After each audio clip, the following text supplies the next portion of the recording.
Voyez, c'est un coup réussi par Guy Marius Sagna qui a réussi son coup, qui est allé jusqu'au grille du palais présidentiel. Il l'a réussi, c'est une tactique qu'il a développée. C'est une tactique qu'il a développée malgré les barricades.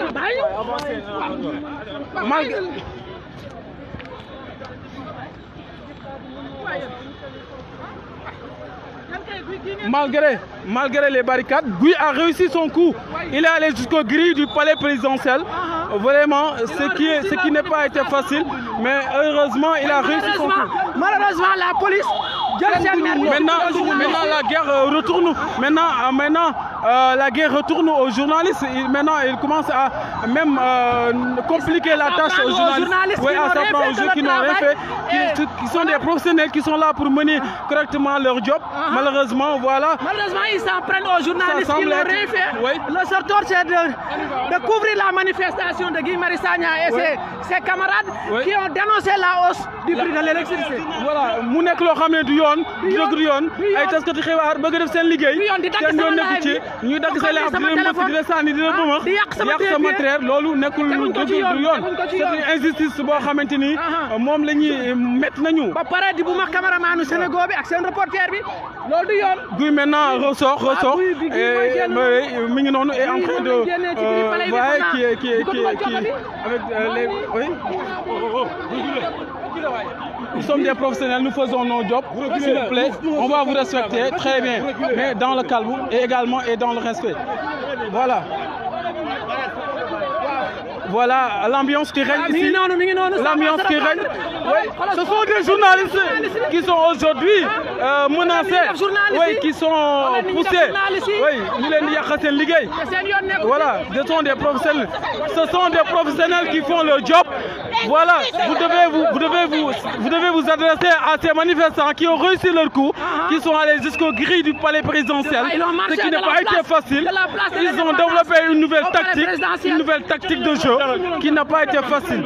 Voilà, Guy a réussi son coup. Guy est allé jusqu'au grille du palais présidentiel, ce qui n'a pas été facile. Guy dem na ba ci grille bi lim bëggoon am na ko malgré les barricades yi ñu opéré au niveau de la place de la Nation. Il a réussi maintenant à donc aller jusqu'au grille du palais présidentiel avec ses camarades pour dénoncer donc l'augmentation des tarifs de l'électricité. Donc cette mesure prise par donc les autorités en charge de ce secteur. Voilà ce qu'ils dénoncent aujourd'hui. Depuis 2 jours, ils sont dans les rues pour dire non. Il est trop cher cette augmentation-là qui va donc répercuter sur le quotidien des Sénégalais. C'est ça qu'ils dénoncent aujourd'hui. Malgré ce travail formidable qui est en train d'être fait par les journalistes, maintenant ils s'en prennent aux journalistes. Guy Marius Sagna et ses camarades, ce n'est pas la faute aux journalistes. Oui. Ils ne devaient pas s'en prendre aux journalistes qui n'ont rien fait que d'immortaliser le moment. Voilà, cela montre tout simplement que donc, ce sont des gens dévoués, engagés, qui veulent donc combattre l'injustice dans ce pays. Voilà ce qu'ils dénoncent aujourd'hui. Maintenant, ils commencent à lancer des lacrymogènes. Vous voyez, donc, vous voyez, ça c'est...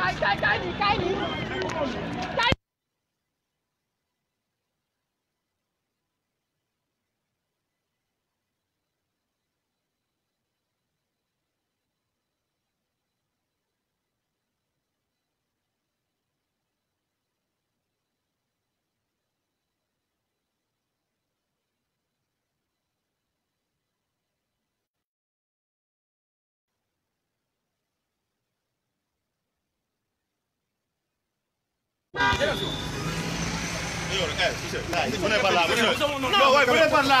Lacrymogène, bu ñu demee ne dañ seen noonu. Monsieur, venez par là. Non, venez par là. On vous comprend, venez par là. On négocie toujours avec vous. Venez par là, c'est vous avez. Xoolal ma lii rek. S'il vous plaît, allez-y. Monsieur. Xaaral ma jaaree nii. Allez-y. Mais Monsieur, Vous continuez. On y va. Ah, tey moom affaire yi métti na di. Voilà, vous nous suivez en direct.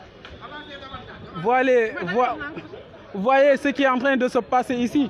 Au niveau devant la primature, nous sommes arrivés devant la primature. Vous voyez, c'est un coup qui a été réussi par Guy Marius Sagna et compagnie. Vous voyez, c'est une tactique qu'ils ont développée. Donc, contrairement, malgré cette politique de barricade qui a été développée par les forces de l'ordre au niveau de la place de la Nation, ils ont quand même réussi à donc faire face à ces forces de l'ordre qui maintenant veulent contrecarrer cette manifestation qui a été interdite par une décision préfectorale. Vous voyez ce qui se passe aujourd'hui ici en centre-ville.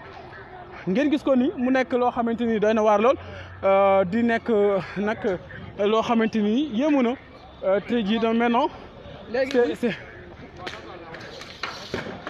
mais lii nag saa yi neexut dañ lay wax demal ngay dem ñu door lacrymogène bon nañ dox boo demee da ngay noyyi lacrymogène bi kañ doxee nii ñun ñu ngi dem ñu ngi dem kay xanaa lacrymogène kay c'est pour disperser devant il faut dans les normes ah kii moo ñu ko sànni il faut dire que c'est devant l'APIX. Oui, c'est devant le siège de l'APIX. Vous voyez. Même la circulation est bloquée actuellement. Personne ne circule.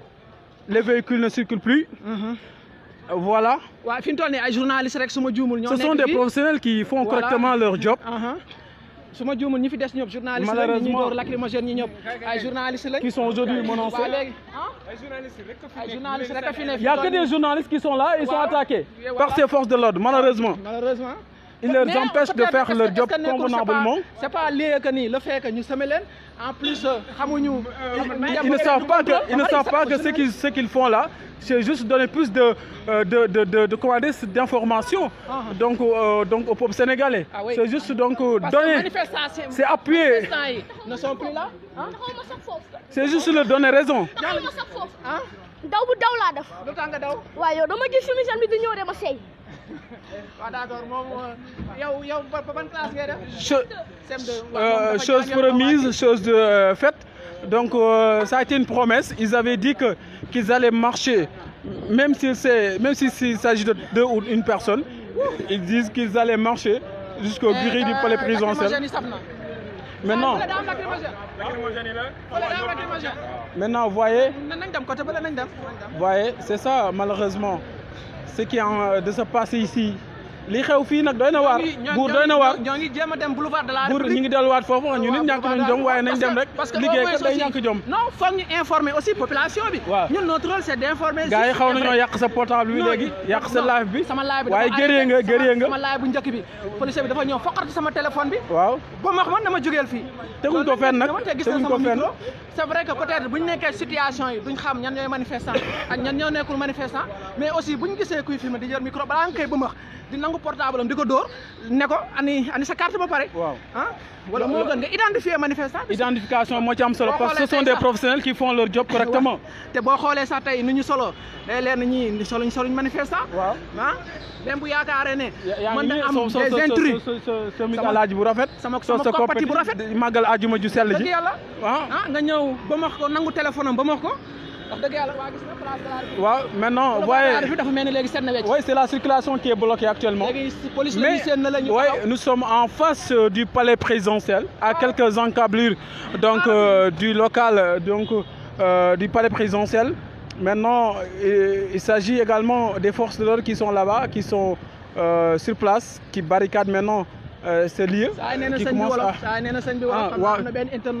waaw ñu tënk rek ñu tënk ne ñi ngi ci buntu palais bi soleetuñ ko fii nag ñoom Guy Marius Sagna ñoom voilà mi ngi noonu caméraman bu xarañ bi Guy Marius Sagna ak i ñoñom ñoom ñoo wàcc nag ne déet bu mu fi dalee yokku courant bi askan bi mënuñ koo dékku ndax li nekk seen jiba rek motewu ko sonn nañu amuñ xaalis dëkk bi metti na ñu ne nag loolu ñoom dañuy jug taxaw xeex ko loolu moo waral nag ñoom ñu ñëw ne dañuy dox ba ci buntu palais présidentiel mu nekk lu ñu réussir même bu dee benn ñaar ñett réussir nañ ko nga gis ba buntu palais bi ba guy dugg si biir palais sax bañ jàpp ko ba téye gris bi li mu bëggoon def na ko ñun nag la ñu mujj wujjee xeex bi tourné ko si ñun ñuy journalistes yi di ñu yàq suñu matériel dañu mbëkk ak dañu def lu nekk waaye dafa mel ne mbir yi jeex na lii mooy li ñu leen tënkaloon fii ginnaaw bi nga xam ne préfet tere woon na bi leen manifestation ñu fees dell place de la nation ak seen i jumtuwaay waaye terewul ñoom am nañ xel def seen méthode ñëw fii ci palais ak quelques membres donte jàpp nañ leen jamono ji xamaguñ nag fu ñu leen yóbbu mais boo jëmul central lay doon ñu fàttali ne bi nga ko jàppee dañ ko dugal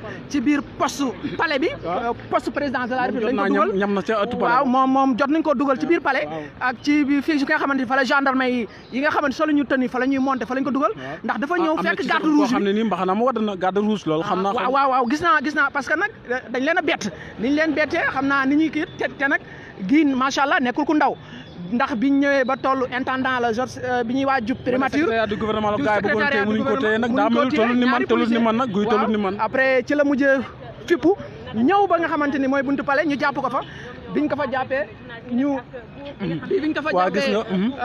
biñ ko fa jàppee ñu mu rëcc dafa rëcc dañoo muus xam nga def guy dañoo def tactique de jeu dañoo jekki-jekki ñoom ñu def par benn rocceeku tasaaroo loolu la ñuy wax tactique de jeu parce que dañoo joxe woon place de la nation pour jëm fa daje mais bañ ko barricadé nag lañu ne du fi amee waa xanaa nga tënkal nga wettale sama mbokk internautes yi en attendant nga wax ak waa Sénégal waaw mi ngi noonu mu nekkoon fii ci place de la nation ngeen gis ni la circulation maintenant revient à la normale ñi nga xamante ni ñoom ñoo di askan mi ñi ngi def seen dem ak ñëw waaye laata sànq ay minutes feesoon na dell ak i doomu aadama ak ñi nga xamante ñoom ñoo di force de l'ordre yi gars yi nag dañ leen a nax trop lii mooy naxaate nag maanaam lii dafa nekk loo xamante ni nii xëy na ñoom dinañ ci jànge parce que ñu bëgg a taxaw ne ñoom dañuy marché dañuy manifesté wu dañ naan du ci daal mu mel ne mbir yi ba tey jeexagul duñ topp lii ba xam fu muy mujjee gis nga gars yi ñu ngi sànni waa lacrymogène gis nga gars yi topp leen mais fi ne journaliste lañ ko soppi nag sippi nag jamono ji gis nga leen journaliste lañ ko sippi ñu ngi ne di leen dàq ngeen gis na le ñu ngi leen di dàqi lii doy na waar sànq nag suñ jumtuwaay yi xaw nañ koo yàq réew mi nag dafa mel ne xëy na état de droit bi des na tagga témbe na ñenn caméraman yi yàq nañ seen i jumtuwaay ñi mbëkk nañ leen sonal nañ leen door nañ leen lacrymogène yi sànni nañ ko alors que lacrymogène sax lii loolu lacrymogène du nekk ne dañ ko war a rek sànni doomu aadama c'est pour tasaare mbooloo la ci kaw ci ñi am xam-xam ci wàllum experts yi nga xam ne am nañ ci xam-xam mooy lacrymogène duñ ko sànni doomu aadama dañ koy sànni ci kaw pour disperser une foule malheureusement méthode bi ñu ko utilisé nii nag baaxul gars yi ñu ngi leen toppiwaat nii di xool ba xam gars yi ana naka la ñuy mujjee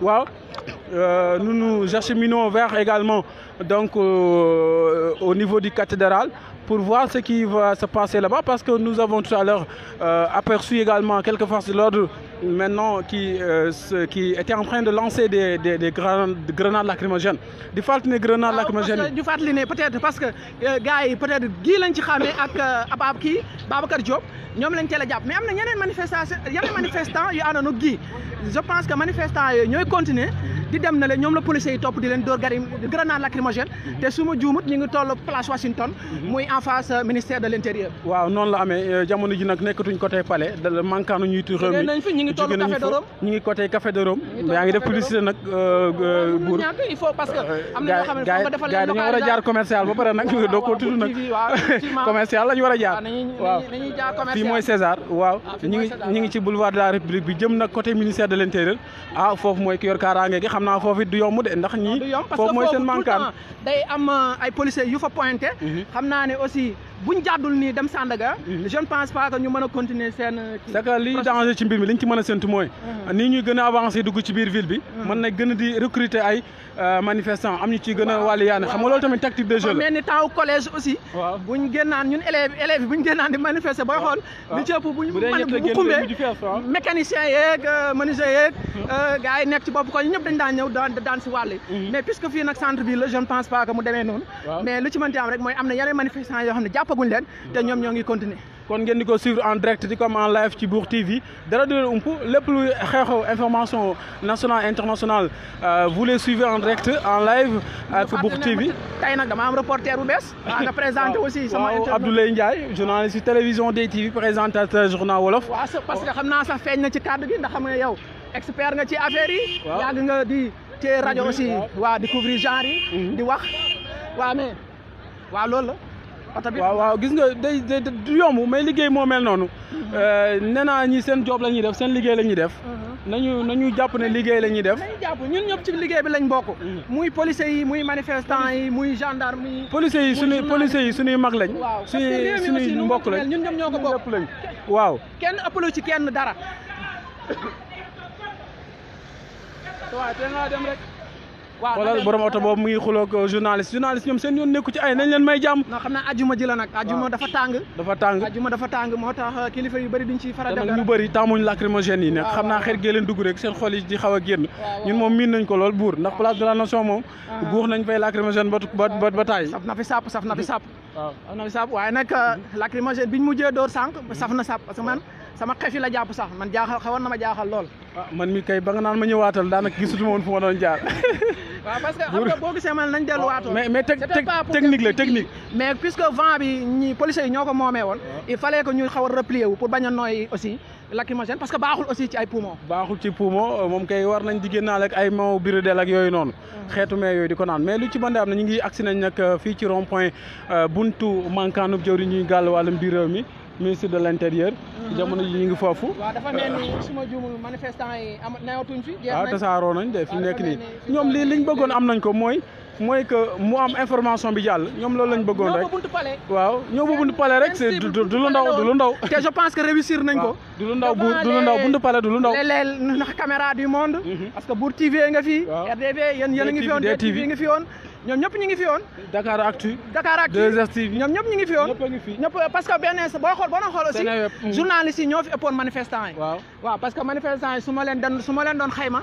ay 10 lañ toll sama waaj yow. na nga def yow ci manifestants yi nga bokkoon. waaw ñaata ngeen. ñan. manifeste yéen ñi ñëwoon ñaata effectif bi. non ñu ñëwoon en tout cas ñun ce qui nous concerne ñun waa FRAPP ñu ngi woon au nombre de 11. peut-être ay ñeneen ñi nga xamante ni yokkoon nañ ci ñun. nan ngeen gisee mobilisation bi. mobilisation bi peut-être bon mënuñu woon am mieux que ça quoi parce que compte tenu situation bi la manifestation n'était pas du tout autorisée mais bu même fekkoon benn nit moo ñëw répondre sax c'est un symbole fort dafa day wane ne que ni kat. mais naka ngeen amee tactique xelu organiser genre tactique bii nii. ñun yàgg nañ di organiser ay façon manifestation bu nekk organiser nañ ko wàcc nañ fi devant nu mu tuddati l'Assemblée nationale def nañ manifestation yu dul jeex yoo xamante ni nii au début duñ ko autorisé mais par la fin manifestation bi day réussir donc tactique boobu noonu jaaxalu mais guy gisatuñ ko jamono ji xamoo foog fan la ko gars yi yóbbu.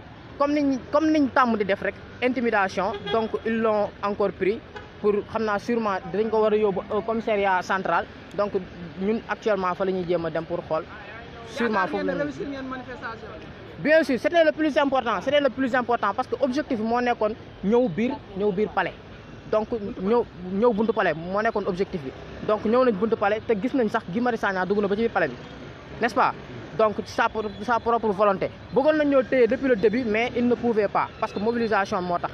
lan la ñu mën a jàpp ci prochaine étape bi bu dee yow comme ci ñoom nga bokk am nga ci information. prochaine étape bi ce n'est rien d'autre que continuer combat bi ba nga xamante ni nii énième forfaiture bi nguur état du Sénégal bëgg a def ci électricité bi nga xam da ko bëgg a yokk dañ koy wax di ñett du fi am fii ba keroog nag lu si mënti am rek mais en tout cas ça ne passera pas. lu tax ñu ne leen place de la nation ba buntu RTS ngeen ne du fi dal lu tax ngeen taamu ba ñëw ba ci buntu palais de la République. parce que dañoo jàpp ni revendication yi bëri na au Sénégal revendication yi bëri na mais dañ koy simplal dañ naan dañoo nekk si démocratie. préfet da lay autoriser manifestation bi nga dem place de l'Obélisque ka RTS nga wax soo paree après mu jàll mais cette fois-ci nag dañoo ne c'est une question boo xamante ni c'est extrêmement sérieux te dafa nekk décision bi dafa jógee ci kaw donc moo tax nag ñu daal di jël décision Abass Tall waaw. jërëjëf mu nekkoon un des membres donc un parmi les manifestants bu doon wax ak ñun.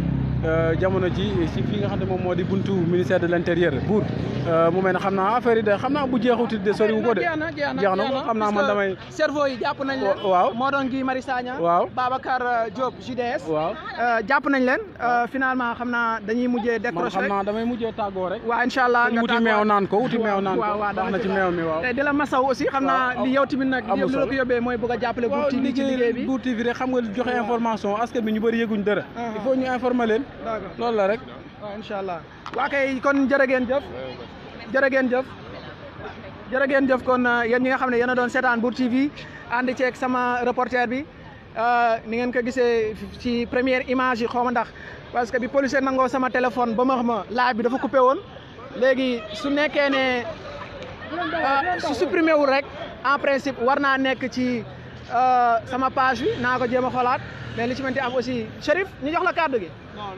ñu bàyyi ba ci kanam waa ñoom phrase waa ñooy noonu auto police ngi noonu ñoom it décroché guñ.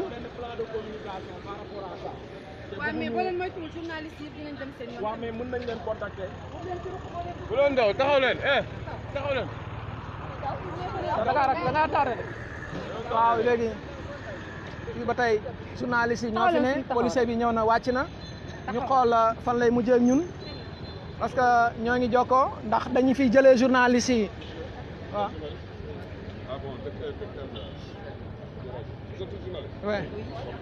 waaw nee na vous êtes tous journaliste ñu ne ko wii mu ne c'est ok kon danañ ñu bàyyi ñu continuer liggéey bi du demee ni mu demee woon buntu palais ndax bi mu ñëwee moom wax dëgg yàlla daf nañu ndax vous êtes tous des journalistes ñu ne ko wii mu ne c'est ok waaw non dafa ñëw ne ñu ndax vous êtes tous des journalistes ñu ne ko wii après mu dem maanaam kon ku fi nekkoon manifestant aussi dañ lay yenu yóbbu waaw fii ñi li wóor mooy ñi fi nekk ñëpp journaliste lañu waaw léegi policier bi franchement wax dëgg yàlla xam naa tension bi moo wàcc pression bi wax naa ñun ci wax dëgg yàlla anam buñ ko doon xaaree mun ñu ne ko non yow ban organe nga bokk. Sud FM. noo tudd. Aïcha Sarr Aïcha noo dundee manifestation.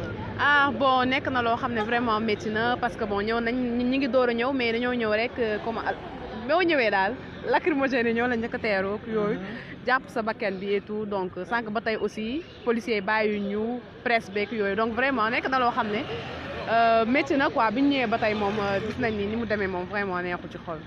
neexul ci journaliste yi. neexul ci journaliste yi aussi. mbaa yow jotuñ laa brutaliser rek. non pour le moment non sant yàlla jotuñ ñoo brutaliser. waaw d'accord incha allah non je pense que puisque yow ñamoo ba tey dootoo ñamaat ñu xool yow Ngoné Sénégal yow jëloon nga ma yow Ngoné yan yaag sa caméraman mi tàngoon na. waaw tàngoon na buux parce que ñun dañu yaakaar ne policiers yi nga xam dañoo ñëw ngir marche ñoom ñoo ñu war a aar parce que tey ji manifestation bu ñu daloon suñu kaw ñoom dañu war a dem pour ñu aar ñu mais bu ñu demee ba xam ne policiers yi nga xam ne ñoo yor sécurité bi nationale di brutaliser ay journalistes ñun dañuy wax ne kon dëkk bi am na jafe-jafe te it am na problème parce que policier lu ñu ko war a xam mooy mu rétablir ordre public mais journaliste bu yor caméra am yore li nga xam ne mooy micro di liggéey nga koy traité de seytaane man yaakaar naa ne ñoom seen formation des boo xam ne dañ leen wax seytaane ngeen waaw benn policier bi ki ci gën a ñuul loolu la wax ay seytaane ngeen da ngeen di dégager fii nii comme que ñoom xoole nañu tey jii bu ñu gisee jigéen man yaakaar naa ne li ñuy wax violence faite aux femmes tey jii policiers yi nga xam ne ñoom ñoo nekk fii ñoom ñoo ko def parce que jigéen bu ñëw di liggéey yore micro nga xam ne kii journaliste la nga koy bu wax dina ko seytaane la violence faite aux femmes tey jii bu ñu la ko defee fan ngay porter plainte man loolu laay laaj yow nag yéen femmes yi nag ku leen laa rek ngeen violence faite aux femmes mais parce que dañu brutaliser buur yow tu es témoin des faits ñun nekk lu ñu sos amuñu benn problème ak policier amuñu benn problème ak qui ce soit ñun dañoo ñëw pour li nga xam ne mooy li askan di war a xam ñu wax leen ko muy marche boo xam ne tey jii li ñu yokk ci courant bi moo naqadi ay kuréel ñu ñëw di def marche donc bu ñu fi ñëwee ngir rek andi ay leeral la ak li nga xam ne ñoom Guy Marius Sagna bëgg dañ ko wax askan bi ak plan d'action yu ñu jël leen mais boo demee nag ba policier di la bu max man dama koy confirmer waat ne violence faite aux femmes la nee na violence faite aux femmes waaw mais Seydina sa yaram tey dafa tàng de waaw Seydina tey sa yaram dafa tàng d'accord buur waaw nice ñu ngi nii rek job rek xam nga ñun moom job rek lañ xam. mais gis naa leen yan ak seen sànq policiers yi aussi xawoon na tàng. mais loolu la mais gars yi nañu bàyyi ñu liggéey rek xam nga loolu la nañu bàyyi ñu liggéey rek ñun ñëwuñu pour marche dañu ñëw rek pour def suñu liggéey tas xibaar bu fekkee ne dem nañ ba ñoom xoolee nañ laay wax ba gars yi romb leen aussi ñu dem rattrapé wu rek mais